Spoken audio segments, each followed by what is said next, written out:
말씀 마태복음 26장 14에서 25절까지 앉아서 함께 교독으로 읽겠습니다. 신약성경 45면에 말씀이 나와 있습니다. 14절을 제가 읽겠습니다. 그때 12 중에 하나인 가룟 유다라 하는 자가 대지상들에게 가서 말하되 내가 예수를 너희에게 넘겨주리니 얼마나 주려느냐 하니 그들이 은 30을 달아 주거늘 그가 그때부터 예수를 넘겨줄 기회를 찾더라. 무교절의 첫날에 제자들이 예수께 나와서 이르되 유월절 음식 잡수실 것을 우리가 어디서 준비하기를 원하시나이까. 이르시되 성한 아무에게 가서 이르되 선생님 말씀이 내 때가 가까이 왔으니 내 제자들과 함께 유월절을 내 집에서 지키겠다 하시더라 하라 하시니 제자들이 예수께서 시키신 대로 하여 유월절을 준비하였더라. 저물 때 예수께서 12 제자와 함께 앉으셨더니 그들이 먹을 때에 이르시되 내가 진실로 너희에게 이르노니 너희 중에 한 사람이 나를 팔리라 하시니 그들이 몹시 근심하여 각각 여짜오되 주여 나는 아니지요. 대답하여 이르시되 나와 함께 그릇에 손을 넣는 그가 나를 팔리라. 인자는 자기에게 대하여 기록된 대로 가거니와 인자를 파는 그 사람에게는 화가 있으리로다. 그 사람은 차라리 태어나지 아니하였더라면 제게 좋을 뻔하였느니라. 함께합니다. 예수를 파는 유다가 대답하여 이르되 라삐여 나는 아니지요. 대답하시되 내가 말하였도다 하시니라. 아멘. 이는 살아계신 하나님의 말씀입니다. 말씀 앞에 기도하고 함께 말씀을 나누겠습니다. 하나님 아버지, 오늘 주신 말씀을 통하여 우리 자신이 바로 유다임을 깨닫게 하셔서 유다 같은 나가 하나님 앞에 참으로 서 있음을 기억하며 내가 바로 유다입니다 고백할 수 있는 귀한 정직함이 있게 하여 주시옵소서. 모든 잘못을 다른 사람 탓으로 돌리는 비겁한 인생이 아니라 모든 잘못이 나에게 있었습니다. 나의 책임이었고 나의 잘못이었고 나의 죄악이었음을 고백하여 회개함으로 새롭게 변화되고 하나님께서 기뻐하는 믿음의 길을 걸어가도록 결단하고 돌아보는 시간 되도록 축복하여 주옵소서. 주의 종을 통해 주신 말씀이 하나님의 음성으로 들려지게 하시고 이 말씀이 평생 동안 기억나게 하셔서 말씀을 통하여 하나님을 만나고 말씀을 통하여 우리의 심령이 새롭게 변화되고 새로워지는 은혜가 있도록 말씀 위에 성령의 기름을 부어 주시옵소서. 예수님의 이름으로 감사하며 간절히 축복하며 기도 올려드리옵나이다. 아멘. 누구나 한 번씩은 절박한 상황에서 하나님께 흥정하듯 기도한 경험들이 다 있으실 것입니다. 하나님, 이 기도만 들어주시면 무엇이든 다 하겠습니다. 잘 가지 않던 교회에 매주 나가겠다 약속하는 사람도 있습니다. 그리고 새벽 기도를 시작하겠다고 결심하는 사람도 있습니다. 11조를 드리겠다고 다짐하기도 하며 후원과 기부를 계획하기도 합니다. 그러나 자기가 원하는 대로 기도가 응답되지 않으면 이내 하나님을 원망합니다. 절망에 빠져 주님을 떠나버리기도 합니다. 그리고 말합니다. 좋습니다. 이제 다시는 하나님을 찾지 않겠습니다. 이제부터는 내 뜻대로 살겠습니다. 내 마음대로 살겠습니다 하고 교회를 떠나기도 합니다. 여러분, 예수님을 배반한 가룟 유다 역시 우리의 이런 마음과 꼭 닮았습니다. 가룟 유다는 예수님이 자기 생각과 다른 길로 가시는 것을 보고 주님을 버렸습니다. 겉모습은 거룩해 보이는 제자였지만 자신의 이익을 위해 언제든 예수님을 팔 수 있는 배신자였습니다. 우리 마음 깊은 곳에도 유다가 있지 않을까요? 제가 신대원 설교 제목이 바로 가룟 유다였습니다. 지금 주한장로교회 주승중 목사님이 교수님 있을 때 가룟 유다를 이야기체 설교로 하십시오. 얼마나 많이 고심을 했는지 몰라요. 원고는 작성했지만 원고를 외우지 못해서 좋은 점수는 맞지 못했습니다. 그런데 설교 끝나고 제게 목사님께서 등을 두드리면서 창조적인 설교였습니다. 아주 마음 깊은 곳에 고민한 흔적이 나옵니다. 그러더라고요. 왜냐하면 제가 가룟 유다의 이야기를 설교하면서 제가 봐도 가룟 유다의 입장으로 들어가서 말씀을 준비했기 때문입니다. 그때 제가 생각했어요. 내 마음속에 유다가 있지 않을까? 내 마음속에 가룟 유다가 있지 않을까? 어쩌면 많은 사람이 유다와 같은 마음을 숨긴 채 살고 있는지도 모릅니다. 그렇기 때문에 이 유다의 이야기는 오직 자신의 이익을 위해서 예수님을 따른 사람들에겐 큰 교훈과 찔림을 줍니다. 오늘 말씀으로 세 가지 교훈을 말씀으로 잘 받으시기를 축복합니다. 첫 번째 교훈은 예수님을 이용하지 말라라고 교훈하십니다. 예수님을 이용하지 말라. 이 가룟 유다는 성경을 대표하는 대표적인 배신자입니다. 그는 자신의 목적을 이루기 위한 수단으로 예수님을 이용했습니다. 그러나 예수님을 수단으로 이용하려 한 사람은 유다뿐이었을까요? 다른 제자들도 역시 마찬가지였습니다. 그들은 사회적으로 출세하기 위해서 예수님을 따랐습니다. 즉 모두 다 순수한 마음으로 예수님을 따르지는 않았습니다. 유다는 처음부터 배신할 생각으로 예수님을 따른 것이 아닙니다. 예수님에게서 마음이 돌아선 결정적인 사건이 있었습니다. 예루살렘 동쪽 2.5km의 베단이라는 마을이 있었습니다. 어느 날 그곳에 예수님과 제자들이 식사를 할 때 한 여인이 찾아왔습니다. 여인은 향유를 가지고 왔는데 그것은 당시 보통 사람 1년 수입을 꼬박 다 모아야 살 수 있는 아주 귀한 물건이었습니다. 그런데 그 여인이 그 값비싼 향유를 예수님의 머리에 붓는 것 아닙니까? 향기가 집안 가득 퍼졌고 옆에 있던 제자들은 여인의 행동을 못마땅히 여기며 화를 냈습니다. 제자들이 뭐라고 합니까? 무슨 의도로 이것을 허비하느냐? 그러나 예수님의 생각은 제자들과 달랐습니다. 오히려 여인을 괴롭히지 말라고 제자들을 나무랬습니다. 너희가 어찌하여 이 여자를 괴롭게 하느냐? 예수님은 왜 그러셨을까요? 예수님이 이 여인이 향유를 부음으로써 자신을 경배한다는 사실을 예수님은 아셨습니다. 지난주에 말씀했지만 사람들은 외모를 봅니다. 그러나 우리 주님은 중심을 봅니다. 그의 마음의 중심엔 주님을 경배하는 마음으로 가득했어요. 예수님의 장례를 미리 준비한 여인을 칭찬하며 더불어 그녀가 행한 일이 복음이 전파되는 모든 곳에 알려질 것을 예수님이 말씀하셨습니다. 이것이 우리가 성경의 권위를 믿는 이유 중에 하나입니다. 베단이라는 작은 마을에서 어느 여인이 행했던 일이 2000년 전이 지난 지금도 전 세계에서 회자되고 있습니다. 2000년의 일이 지금도 우리에게 영향을 주기 때문에 성경은 위대한 것입니다. 예수님의 말씀처럼 이 여인이 행한 일이 온 천하에 다 알려졌습니다. 예수님이 여인에게 엄청난 축복을 허락한 것은 그녀에게 예수님이 감동을 받으셨기 때문입니다. 당시 대부분의 사람은 예수님을 자기 목적을 이루기 위한 수단으로 이용했지만 이 여인은 달랐습니다. 그녀는 예수님이 바로 나의 죄를 위해 돌아가실 것을 믿었습니다. 그리고 그 믿음으로 예배했습니다.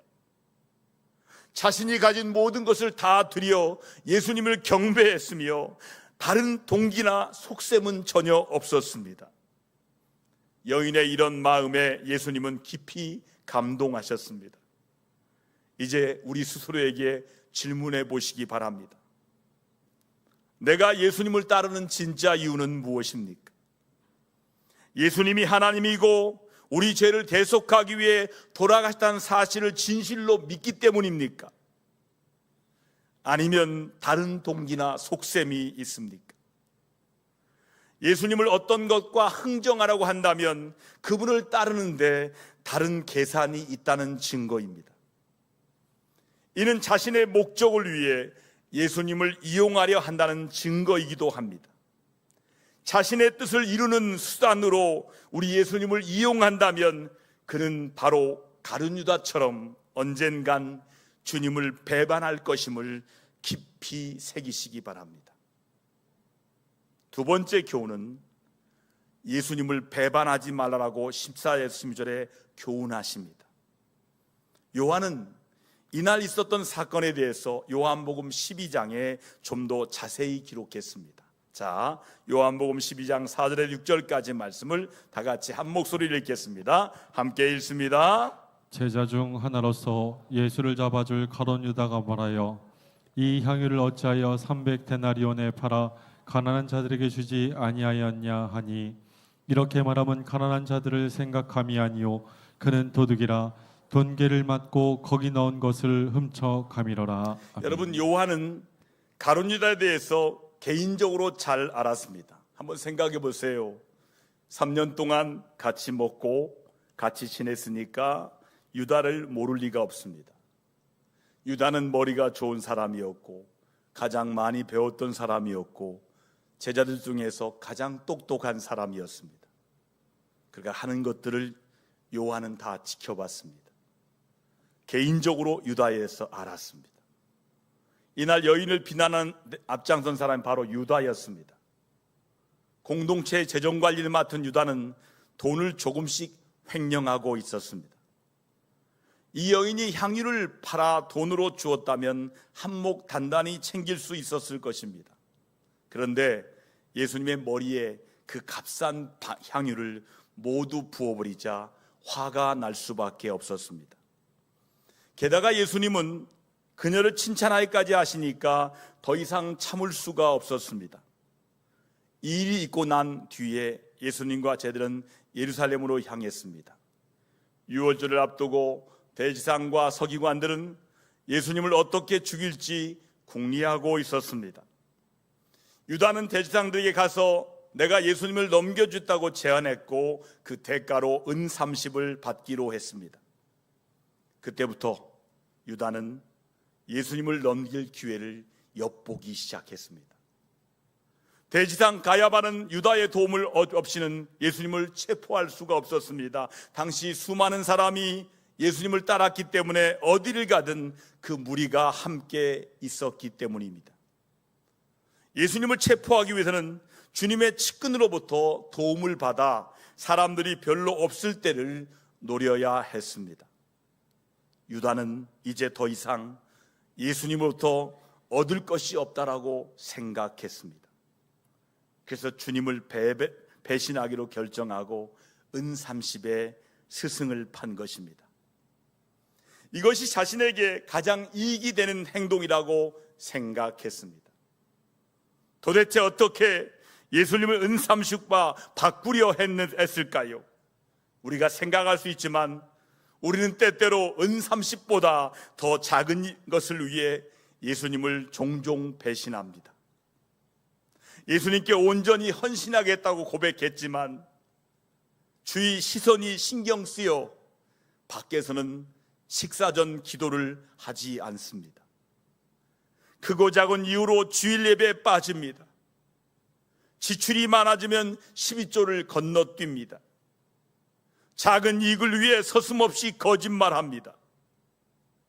예수님을 모르는 사람들과 어울릴 때 신앙에 대한 언급을 되도록 피합니다. 예수님과 약속한 것들을 너무도 쉽게 여깁니다. 이것이 유다의 배신과 결코 다르지 않습니다. 나는 어떤 경우에도 예수님과 함께하고 있습니까? 아니면 사소한 유익을 위해 배신자의 편을 택합니까?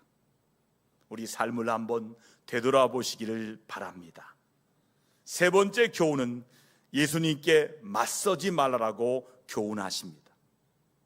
목요일 오후 예수님은 제자들을 예루살렘에 보내면서 마지막 유월절 식사할 곳을 준비하게 하셨습니다. 그리고 자신도 어두워지기 전에 다른 제자들과 함께 예루살렘으로 가셨습니다. 잠시 후 그들은 다락방에 모였습니다. 누군가를 제안했습니다. 식사 후에 겟세마네 동산에 가서 우리 함께 기도합시다. 그러자 유다는 생각했습니다. 이때다. 예수님을 팔 기회가 왔다. 밤이 늦어서 거기에는 사람들이 없을 거야. 하지만 예수님은 이미 그가 무슨 생각하는지 다 아셨습니다. 저녁 식사하던 중에 예수님을 제들에게 너희 중 한 사람이 나를 팔 것이라고 말씀하셨습니다.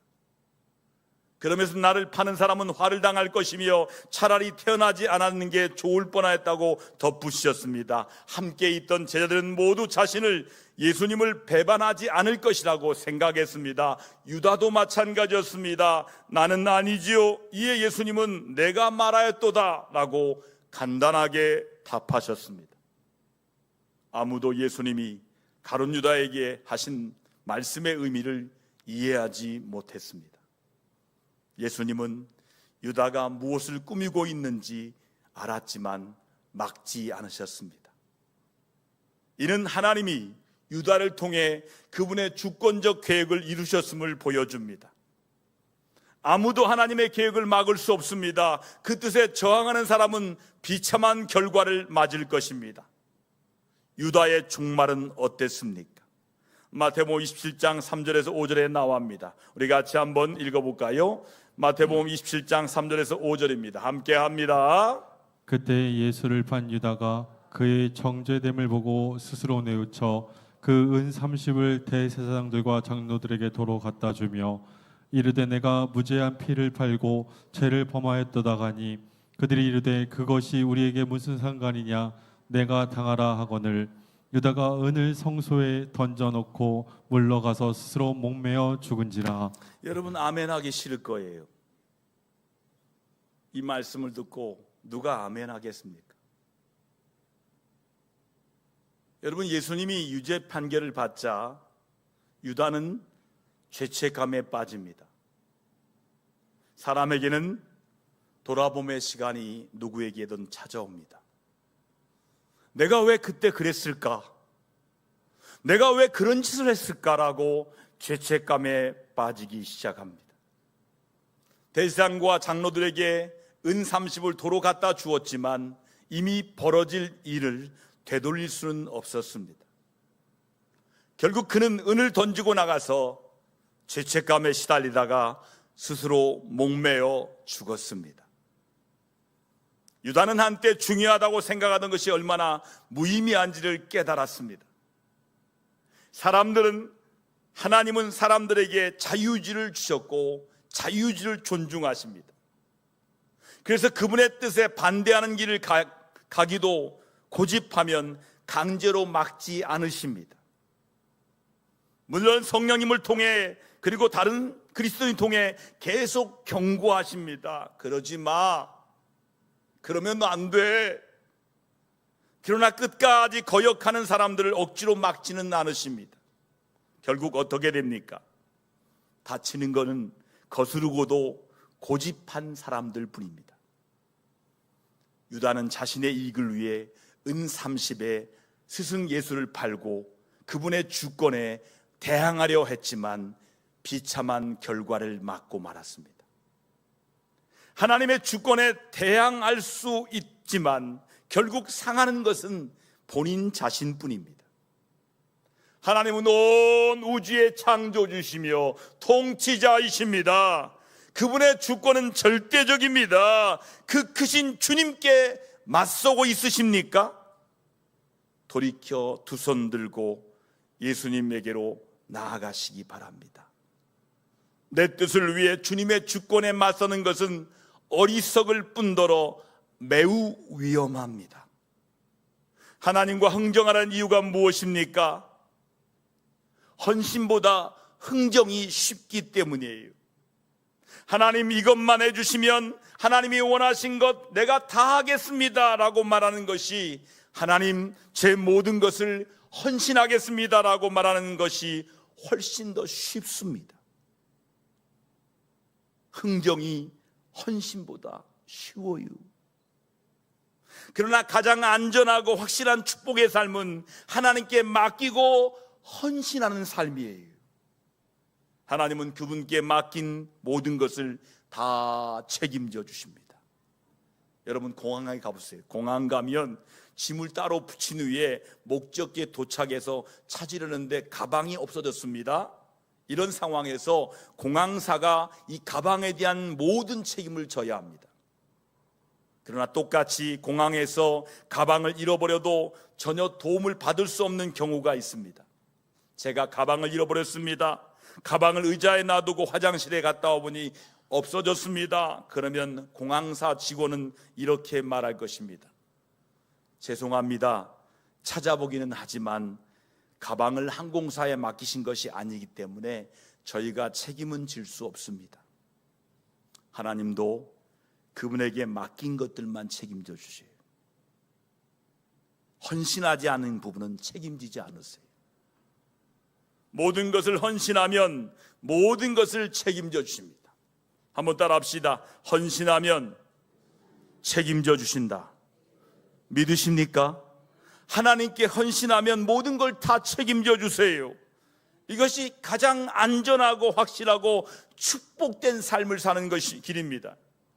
자신의 목적을 위해 이루기 위해서 예수님을 이용하면 절대 안 됩니다. 자신의 이익을 위해 예수님을 배신해도 안 됩니다. 그리고 자신의 뜻을 이루기 위해 예수님의 주권과 맞서면 안 됩니다. 대신 하나님께 온전히 헌신한 사람은 온전한 축복을 받습니다. 귀한 향유를 예수님께 드렸던 그 여인처럼 말입니다. 하나님께 맡기시는 온전한 헌신함으로 온전한 축복을 모두 받아 누리시는 여러분 되기를 주의 이름으로 축복합니다.